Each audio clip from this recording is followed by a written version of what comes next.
ব্যবহার করবে না এবং খুব সম্মানসূচক সুন্দরভাবে তাদের সাথে আচরণ করবে। এক পক্ষে ইসলাম বলেন কি করতে হবে? পিতামাতার সাথে সদাচরণ করতে হবে। ইসলাম আবার বলছেন যে একজন পিতামাতাকে সন্তানের প্রতি কি দায়িত্ব পালন করতে হবে। সন্তান তো পিতার প্রতি দায়িত্ব পালন করবে, পিতার সাথে সদাচরণ করবে, খারাপ ব্যবহার করবে না, পিতার কথা মেনে চলবে।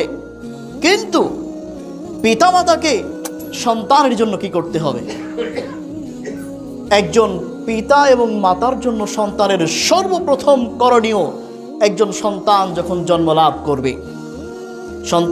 জন্ম লাভ করবে তখন পিতামাতাকে খুশি হতে হবে, আলহামদুলিল্লাহ পাঠ করতে হবে, আল্লাহর শুকরিয়া আদায় করতে হবে। বর্তমান সময়ের অবস্থাটা কি? যদি সন্তান জন্ম লাভ করে, সন্তান যদি মেয়ে হয় আর আপনার চাওয়া ছিল ছেলে, তাহলে আপনার